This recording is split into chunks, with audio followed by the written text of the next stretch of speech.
Assalamualaikum warahmatullahi wabarakatuh. Alhamdulillahi rabbil alamin. Hamdan katsiran thayyiban mubarakan fihi. Asyhadu an la ilaha illallah wahdahu la syarika lah. Wa asyhadu anna Muhammadan 'abduhu wa rasuluhul karim. Allahumma shalli wa sallim ala nabiyyina al-mustafa Muhammadin wa ala alihi wa ashabihi ajma'in. Amma ba'd. Rabbi shrah li sadri wa yassir li amri wahlul 'uqdatam min lisani yafqahu qawli. Segala puji bagi Allah, kemudian salawat dan salam pada Rasulullah, pada keluarga dan seluruh sahabat-sahabatnya. Ya Allah, muliakan insyaallah bapak-bapak, ibu-ibu yang berhadir karena Allah. Mudah-mudahan Allah balas dengan pahala yang berlimpah insyaallah. Kita sudah menyelesaikan pembahasan seputar urusan jenazah, dan yang terakhir kita bahas tentang hukum bertakziah, menyediakan makan kepada orang yang bertakziah. Itu sudah kita bahas di pertemuan sebelumnya. Dan mulai malam ini kita masuk ke dalam jilid kitab yang baru. Ini masuk ke jilid ketiga dari kitab Fiqh Islami wa Adillatuh. Jadi selama ini yang kita pelajari itu kitab Fiqhul Islami wa Adillatuh, fikih Islam dan dalil-dalilnya, yang dikarang oleh Syekh Wahbah Zuhaili dengan mengumpulkan data dari 4 mazhab beserta dengan dalil-dalil. Jadi sudah 2 jilid telah kita habiskan. Jadi hitung-hitung sudah lama juga pengajian. Kedua buah jilid kitab tebal, dan hari ini kita masuk ke kitab jilid ketiga. Semuanya ada 10 jilid. InsyaAllah tahun-tahun 2035 selesai insyaAllah. Menyoka habis mandumnya, menyonani ikut buat habis insyaAllah mading.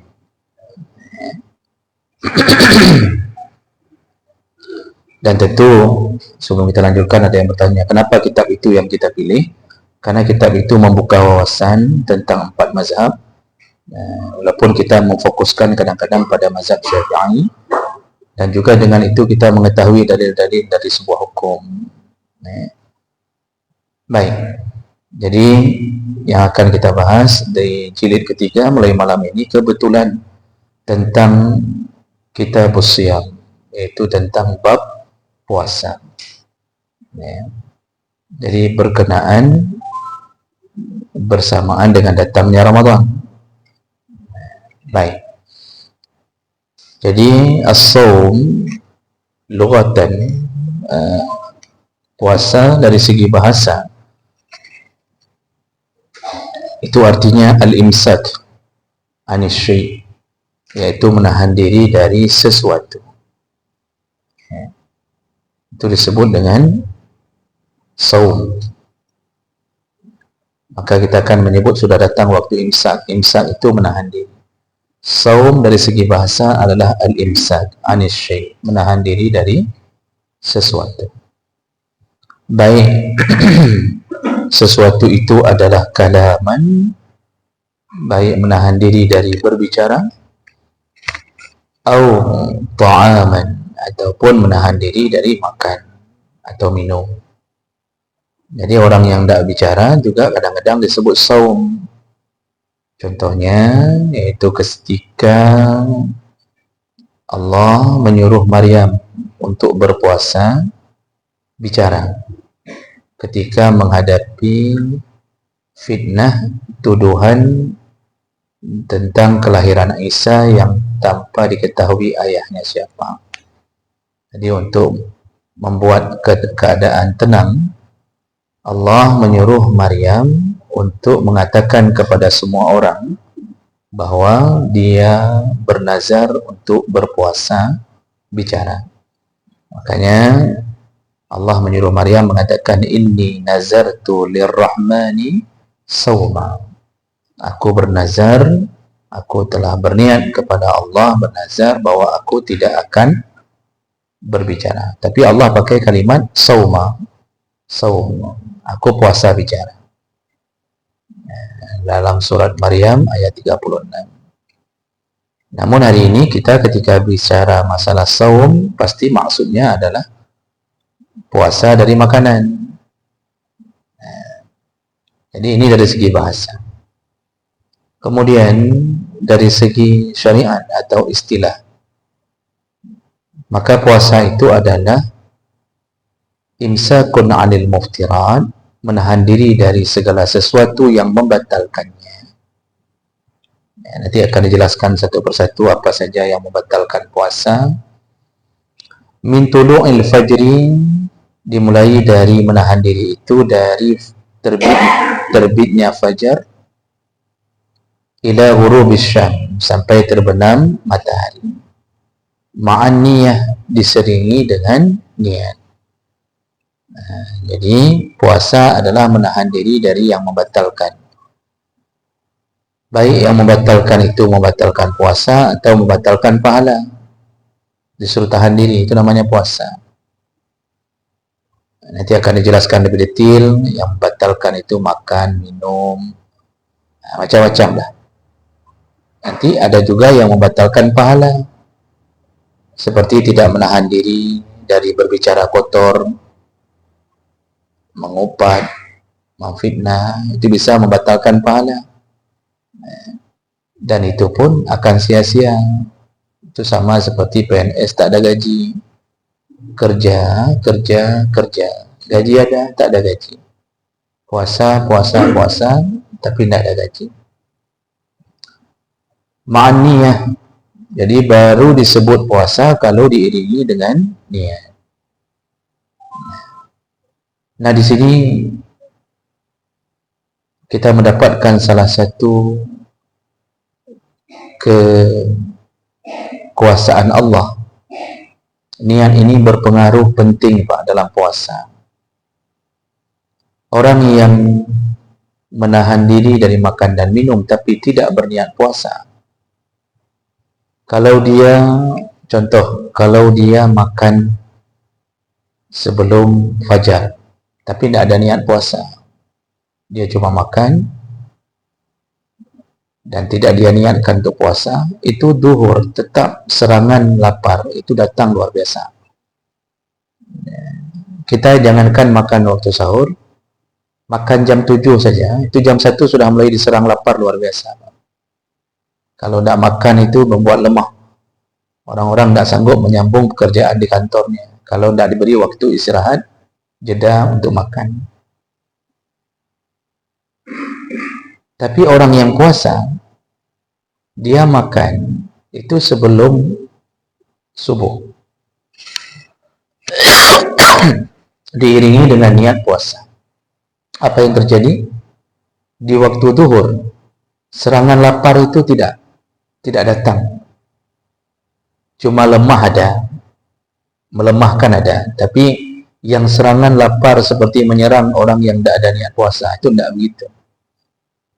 Jadi ya kita mampu lewati, dan hebatnya lagi bisa sampai maghrib Pak, 13 jam. 13 jam bertahan, tidak makan minum. Itu hanya mampu dilakukan dengan mukjizat atau dengan kekuasaan yang diberi Allah. Ternyata kuncinya adalah niat. Begitu tidak niat, tak sanggup. Begitu niat, sanggup. Nah, para peneliti, ahli medis, kedokteran, itu meneliti ternyata ketika niat itu dibersihkan di hati untuk puasa, langsung terjadi proses yang disebut autolisis, yaitu mesin dalam perut mati, tidak meminta makanan. Nah, berbeda orang yang tidak ada niat. Tidak ada niat itu jam-jam 12:30 itu kamu lagi luar biasa. Tapi begitu niat ini mati Pak, dimatikan, di-off-kan sementara oleh Allah. Maka kita cuma lemas, tapi tidak berpengaruh pada keinginan untuk makan luar biasa. Itulah fungsi niat dalam Ramadan. Nah, maka niat itu nanti masuk ke dalam kategori wajib, oleh sebagian ulama masukkannya ke rukun. Wajib ada, nanti kita bahas belakangan. Baik, itu yang namanya Ramadan. Jadi intinya Ramadan itu menahan diri. Menahan diri dari sesuatu yang kita inginkan. Sekarang begini Bapak Ibu. Kalau seandainya seorang istri meminta kepada suaminya untuk menahan diri dari rokok, atau calon istri lah, biar lebih dapatlah. Kita mau lamar seorang perempuan, lalu si calon istri itu mengatakan, bisa aku terima lamaranmu dengan syarat engkau tidak merokok lagi. Kalau tidak, saya tidak terima. Kira-kira untuk mendapatkan kekasih hati ini, si laki ini akan tahan rokok apa tidak? Dia tahan rokok itu demi mendapatkan kekasihnya. Bertahun dia tahan diri supaya tidak merokok. Ternyata apa yang dia tahan membuahkan hasil, dia dapat sesuatu yang dicintainya. Kalau sesama manusia bisa mendapatkan sesuatu dengan menahan diri, maka Allah hari ini suruh tahan diri selama sebulan. Dalam satu hari 13 jam.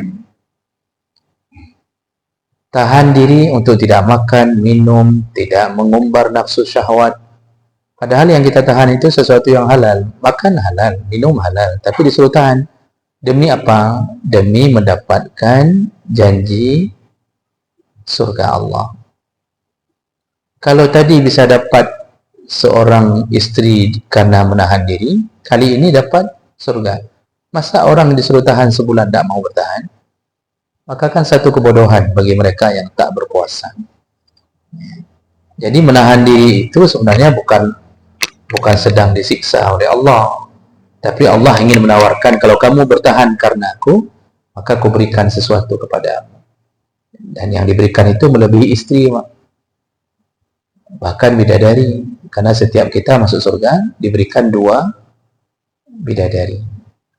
Setiap kita Bapak Ibu, setiap bapak-bapak nih masuk surga diberikan 2 bidadari selain istri. Nanti istri jadi bidadari juga. Berarti jumlahnya berapa semua? 6. 2 bidadari dan 4 istri. Kan begitu jumlahnya. Tapi khusus para syahid diberikan tambahan 72 bidadari. Itu orang syahid. Oke. Jadi lebih yang kita dapatkan hanya karena bertahan karena Allah. Makanya bertahanlah dalam Ramadan. Yang namanya orang bertahan, Pak, itu kan berarti ada sesuatu yang membuat dia ingin melakukan hal yang berlawanan. Nya kutu. Sebenarnya long banget tak kepada umi kan. Sebenarnya saya ingin sekali makan durian. Cuma karena ini asam urat, kutu kan. Berarti yang namanya imsak, menahan sesuatu dari keinginan. Kita ingin makan, ingin minum, tapi kita tahan. Nah, inilah yang membuat Allah Subhanahu wa taala memberikan hadiah yang terbaik. Maka ini yang harus dipahami dalam puasa. Berikutnya, puasa itu atau Ramadan itu dibebankan oleh Allah Subhanahu wa taala itu di tahun kedua Hijriah di bulan Sya'ban. Di syahri Sya'ban minas sanah as-saniyah lil hijrah. Tahun kedua hijrah Nabi ke Madinah. Setelah 2 tahun Nabi di Madinah, di bulan Sya'ban turunlah ayat untuk melakukan puasa Ramadan.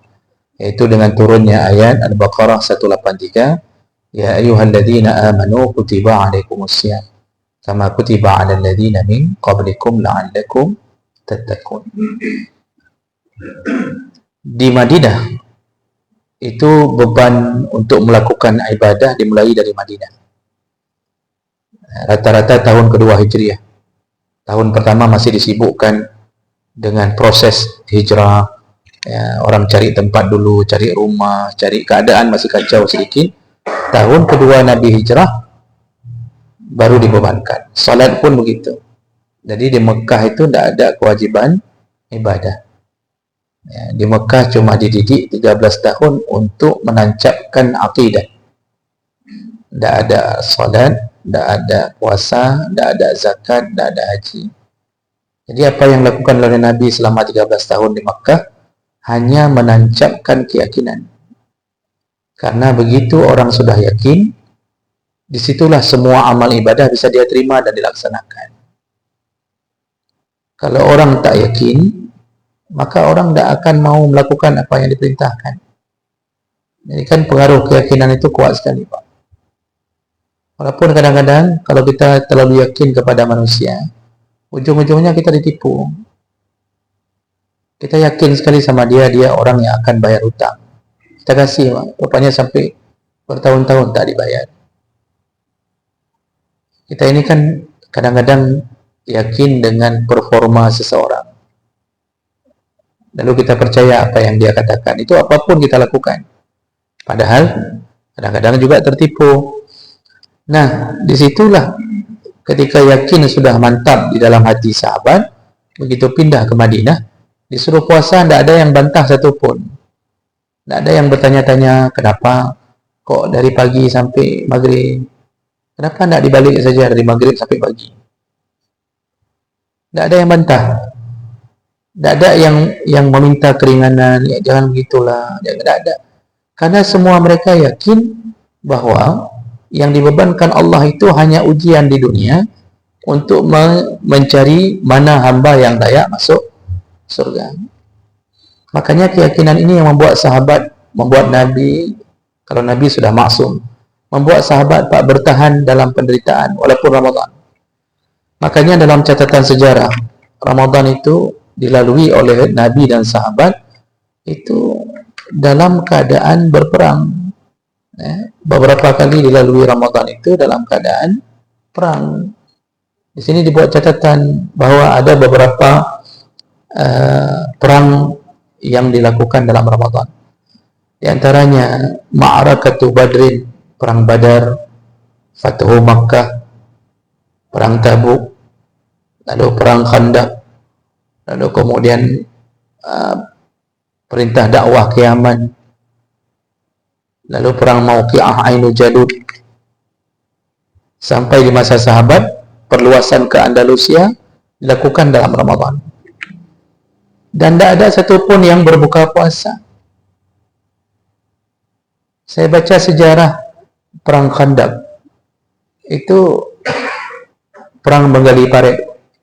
Jadi supaya tidak diserang begitu saja oleh orang kafir, Salman Al-Farisi mengusulkan buat parit agar tidak bisa dilalui. Kalau sekarang kan tidak berguna lagi ke parit karena pakai roket, pakai macam-macam serangannya kan. Kalau dulu tidak bisa dilalui, jadi tidak terjadi pertempuran langsung. Berapa parit itu lebarnya? Lebarnya sekitar 4 meter, kedalamannya 4 meter, panjangnya dalam kitab-kitab sejarah disebutkan sekitar 5.000 meter. Berarti 5 kilo.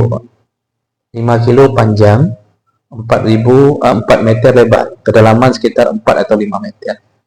Bayangkan dilakukan penggalian itu dalam Ramadan. Dan dalam sejarah disebutkan tak ada yang buka puasa satu pun. Bahkan mereka, begitu Nabi mengikat batu di perut mereka, mereka pun mengikat batu untuk menahan rasa lapar di bawah terik matahari. Lalu mereka saling bersajak. Ada sajaknya di dalam kitab, saya tak hafal sajak-sajaknya, tapi mereka saling membuat sajak-sajak syair yang intinya mereka bertahan. Mereka ingin mengatakan bahwa bersabarlah, surga menunggu kita. Itu tidak ada yang buka puasa satu pun. Hari ini penggali parit rata naik puasa. Ada proyek sedikit gali parit 1 meter atau setengah meter, rata tidak puasa. Supir rata naik puasa. Kernet apalagi. Kuli-kuli bangunan tak puasa. Itu puasa tidak ada, solat tidak ada. Jadi begitu lemahnya iman. Sedangkan di masa Nabi, sahabat penuh dengan keyakinan surga. Surga, sabar. Kita ini cuma sebentar, paling 40 tahun, 50, setelah itu kita masuk surga. Itu yang menancap di keyakinan setelah diajarkan 13 tahun di Madinah, di Makkah.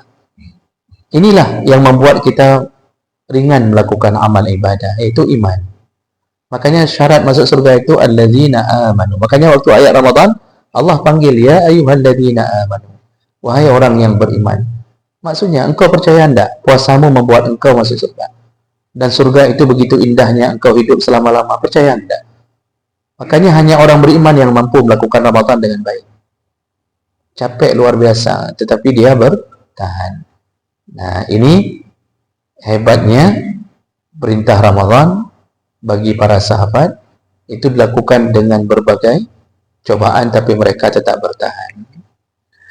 Berikutnya, dosa besar hukumnya orang yang mampu cukup syarat lalu meninggalkan Ramadan, tidak berpuasa, maka benar-benar dia jatuh ke dalam dosa besar. Sampai ada hadis yang menyebutkan barang siapa yang sehari berbuka puasa tanpa uzur, walaupun dia sudah ganti, tapi tidak menutup kemurkaan Allah Subhanahu wa taala. Saking marahnya Allah sama orang yang berbuka puasa padahal dia mampu, tidak ada uzur apa-apa, tidak sakit, tidak safar macam-macam, maka marahnya Allah tidak bisa tertutupi walaupun dia telah menggantinya. Makanya ini hati-hati juga kita yang meremehkan Ramadan lalu kemudian sengaja tidak puasa. Itu bahkan yang dulu-dulu Pak, kalau kita sudah balik itu semua wajib diganti, wajib qadha. Ibu-ibu yang meninggalkan, ingatkan ke istri-istri kita Bapak yang meninggalkan Ramadan karena uzur saja, apakah hamil, melahirkan, menyusui, misal haid, nifas, itu yang meninggalkan Ramadan sebelumnya, itu sudah wajib diganti sebelum datangnya Ramadan berikutnya. Wajib.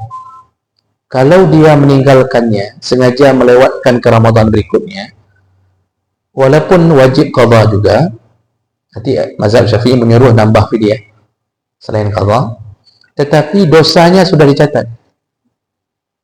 Yaitu dosa sengaja tidak ganti di waktu yang telah ditentukan. Karena mengganti Ramadan itu waktunya adalah dari Syawal sampai Sya'ban. Kalau tidak ada uzur untuk ganti, kita sengaja melewatkan ke Ramadan berikutnya, yang harus difikirkan awal bahwa kita telah jatuh ke dalam dosa besar. Jadi sengaja. Banyak itu perempuan-perempuan kadang-kadang tidak takut lewat lagi. Padahal tidak ada uzur nih. Selama 11 bulan itu dia sanggup ganti. Tidak diganti-ganti. Nah, itu haram hukumnya. Jadi dosa walaupun tetap wajib qadha. Baik. Berikutnya. Ramadan itu dimuliakan Allah. Karena Ramadan dimuliakan Allah, maka mulialah orang-orang yang memuliakan Ramadan. Jadi kalau kita bertanya-tanya di dalam hati, kenapa Allah suruh kita puasa? Tak ada lain jawabannya Pak, semuanya hanya untuk menjadikan kita layak mendapatkan surga. Itu karena besarnya kemuliaan Ramadan. Maka dalam salah satu hadis disebutkan, hadis riwayat Tabrani dari Abdullah bin Mas'ud, Rasulullah mengatakan, "Lau ya'lamul 'ibad ma fi syahri Ramadan, latamanna al-'ibad ayakuna syahra Ramadan sanah." Seandainya seorang hamba mengetahui betapa mulianya Ramadan di sisi Allah, maka sungguh hamba itu akan berharap setahun itu setiap bulannya Ramadan. Nah, itu bahasa Nabi, seandainya seorang hamba tahu betapa besarnya kemuliaan Ramadan, sungguh dia berharap setiap bulan itu Ramadan. Cuma hamba tidak tahu, kan kita saking gembiranya meninggalkan Ramadan, malam hari raya itu kita peringati seakan-akan bebas dari penjara. Padahal kita ditinggalkan oleh kekasih yang akan membela kita di hari kiamat. Makanya Abu Bakar dalam satu riwayat menangis di penghujung Ramadan, dia menangis karena dia tahu hakikatnya Ramadan hanya kembali di tahun yang akan datang. Jadi orang yang paham ini itu penginnya supaya setiap bulan Ramadan. Tapi ini yang kita bisa lihat kan yang hanya zahir. Ya, hanya zahirnya saja. Padahal hakikatnya Ramadan itu begitu baik. Lalu kemudian Allah Subhanahu wa taala juga menyebutkan tentang Ramadan itu, Nabi sallallahu alaihi wasallam menyebutkan bahwa Ramadan itu adalah bulan yang diberkahi. Maka Rasulullah mengatakan laqad ja'akum syahrul Ramadan syahrul mubarak. Telah datang kepadamu bulan Ramadan, yaitu bulan yang diberkahi. Kalau diberkahi, Pak, itu berarti semua yang berada di sekeliling itu baik. Berkah itu ziyadatul khair, bertambah-tambahnya kebaikan, dan orang yang mendapatkan kebaikan, mendapatkan keberkahan akan jatuh dalam kebaikan. Waktu Allah sebutkan Masjidil Haram, Masjidil Aqsa, nanti dalam hadis di Madinah, itu tanah yang diberkahi. Berarti semuanya Allah setting menjadi baik. Mekah, Madinah itu tanah gersang, tapi karena diberkahi menjadi baik. Devisa tak habis-habis, orang kunjung tak habis-habis, pembangunan luar biasa, air cukup, tumbuhan tumbuh, kurma, bahkan dahsyat. Ya, seluruh mata dunia muslim menuju ke sana. Bayangkan uang masuk, itu tanah diberkahi, Pak. Orangnya pun Masya Allah, dibuat peraturan waktu salat tutup kedai, semua tutup kedai. Nah, jadi itu berkah. Allah sebutkan Masjidil Aqsa berkah. Tapi kenapa hari ini kita lihat Israel terus-terusan menyerang Palestin, menutup Masjidil Aqsa? Nah, di situ orang harus paham berkah itu bertambahnya kebaikan. Salah satu keberkahan Masjidil Aqsa adalah mudahnya orang mendapatkan kesyahidan. Kita susah kali dapat syahid, Pak. Tak pegah hadrah di syahid hanya gara-gara turun hujan rintik-rintik waktu kita meninggal. Kita habis bunuh orang lalu kita dibunuh, bilang syahid. Mungkin kita dianggap oleh Allah pembunuh, bukan syahid. Kita pegah hadrah di syahid, syahid kena darah syuhada macam-macam. Di Palestin musuhnya jelas kafir yang merongrong Islam dari dulu, Pak. Betul-betul menjajah. Jadi keberkahan itu datangnya dengan datangnya kebaikan. Dimudahkan Allah untuk syahid. Kita susah sekali dapat syahid. Nah, jadi begitu juga Ramadan. Nabi menyebutkan ini bulan berkah. Makanya dalam Ramadan itu banyak kali keberkahan. Orang-orang melakukan kebaikan, sedekah luar biasa. Orang-orang tak berat kaki untuk salat. Salat siang, salat malam. Ya, kantor-kantor pun tahu diri sehingga banyak memberikan kesempatan pegawai dipercepat keluar untuk istirahat agar bisa salat zuhur, dipercepat pulang agar bisa cepat berbuka walaupun belum waktunya. Yang bangai nanti. Nah, jadi hal yang begini kita tidak sadar berkah. Satu bulan itu berkah, Pak. Anginnya angin baik semua datang. Pencuri-pencuri tak sanggup bereaksi. Makanya jarang maksiat, itu jarang. Dan itu ditambah dengan hadis yang lain, saking berkahnya Ramadan, Rasulullah mengatakan, "Iza jaa Ramadan, futihat abwabul jannah." Dibuka semua pintu surga. Jadi apa maksud dibuka pintu surga? Itu sama seperti pemutihan. Jadi banyak-banyak orang, banyak-banyak surga. Lalu kemudian wa ghulliqat abwabun nar, ditutuplah pintu-pintu neraka. Apa maksudnya? Allah perkecil kesempatan masuk neraka. Makanya untuk membuat orang jangan sampai ke neraka, Allah lemahkan salah satu musuh anak Adam, wasufidat asyayatin. Dibelenggulah, dirantailah syaitan-syaitan. Makanya kan tidak banyak maksiat. Ada yang tidak puasa, ada yang maksiat, ada, tapi tidak sebanyak di luar Ramadan. Apa maksud diikatnya syaitan? Ahli para ulama, ahli ilmi itu menyebutkan ada beberapa makna. Di antaranya yang diikat itu bukan syaitan-syaitan seluruhnya, tetapi panglima-panglimanya syaitan, kepala dinasnya saja itu diikat, komandan-komandan.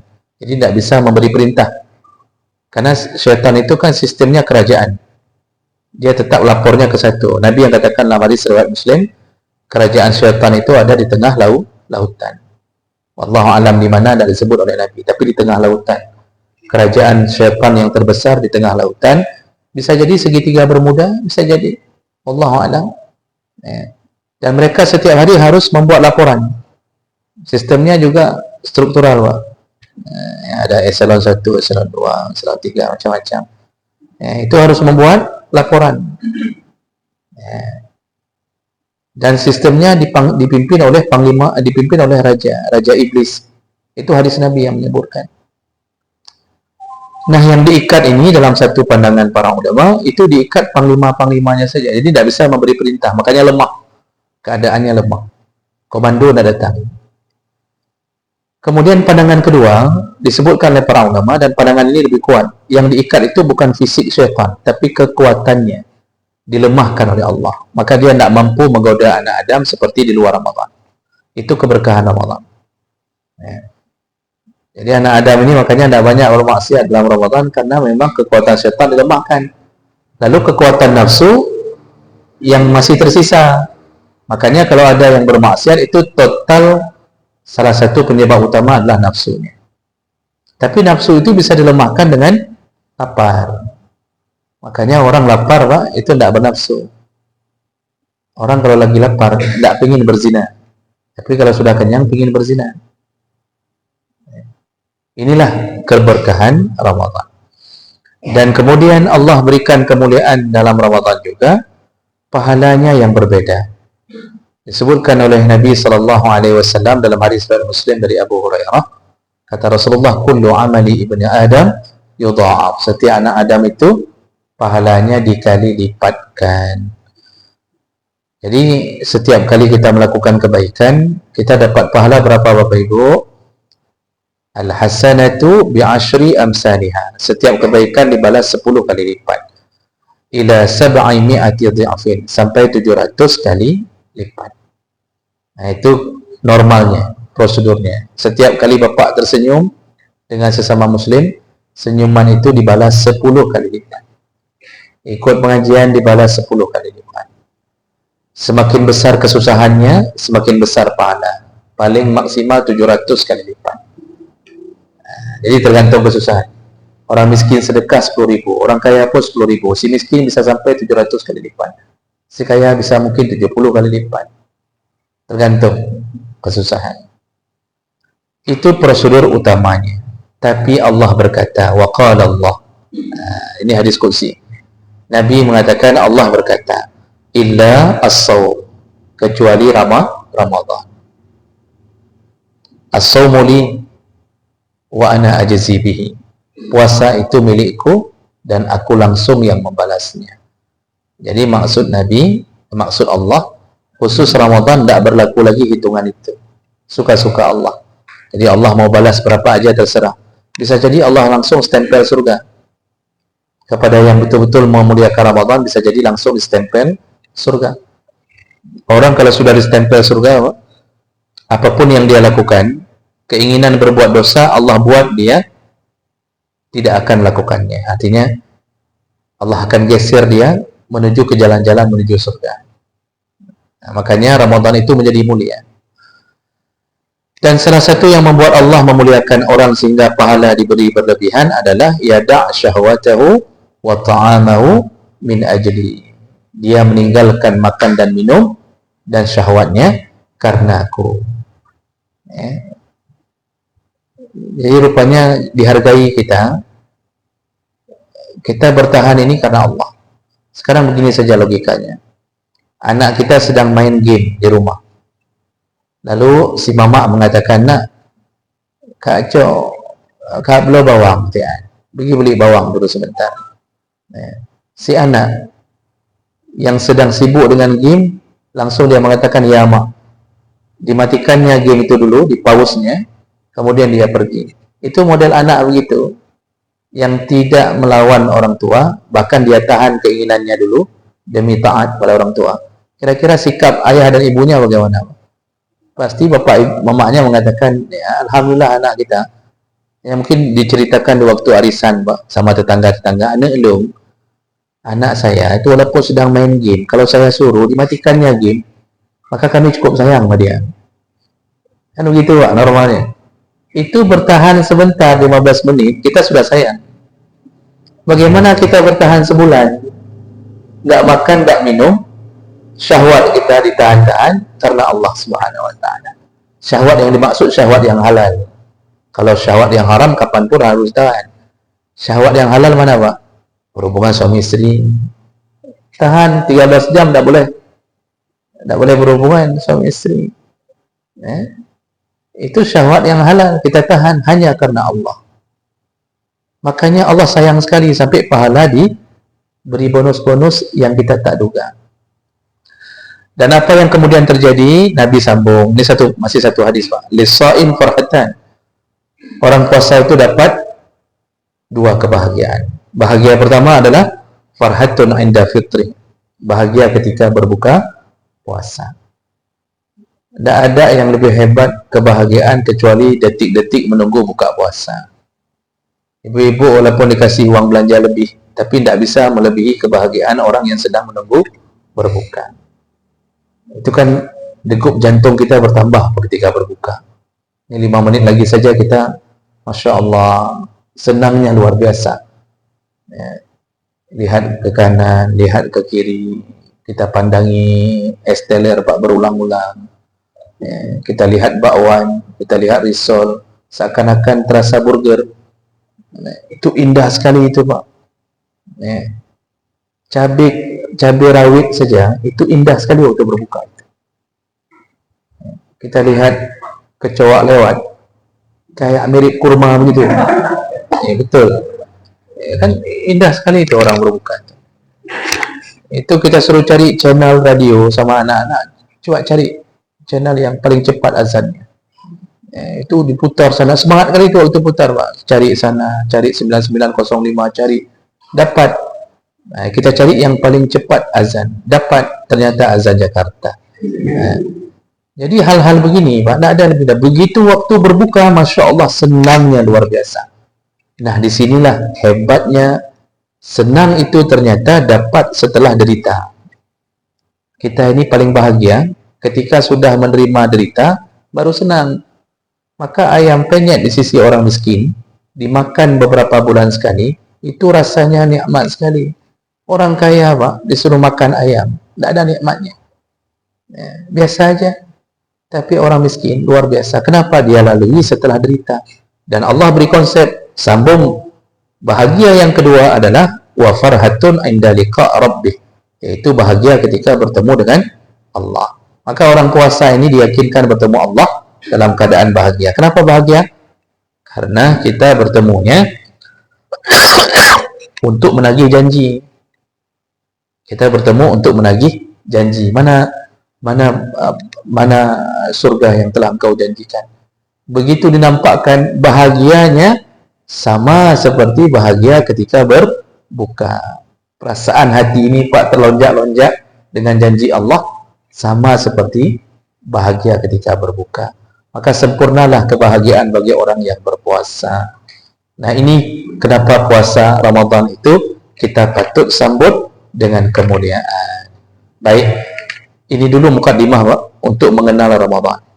Jadi insya Allah nanti baru kita sambung dengan rukun, kemudian sunnahnya, perkara yang membatalkan, perkara yang makruh. Nah, itu satu-satu kita sambung. Ini karena waktu kita singkat. Berapa menit lagi, Pak? 2 menit? Oh, singkat sekali. Silakan Bapak Ibu, ada yang ingin ditanyakan? Silakan kalau ada yang ingin ditanyakan. Ya, silakan Bapak. Waalaikumsalam warahmatullahi wabarakatuh. Ya.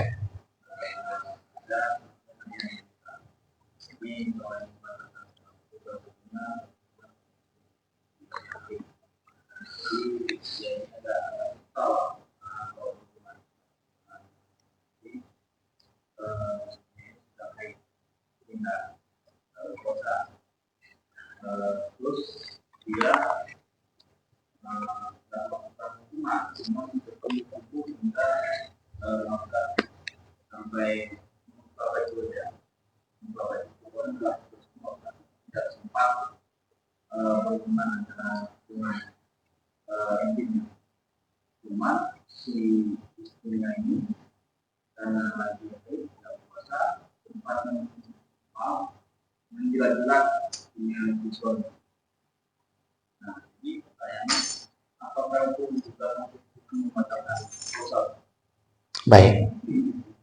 Jadi nanti dalam Ramadan salah satu yang bisa membatalkan puasa adalah berhubungan suami istri. Ya.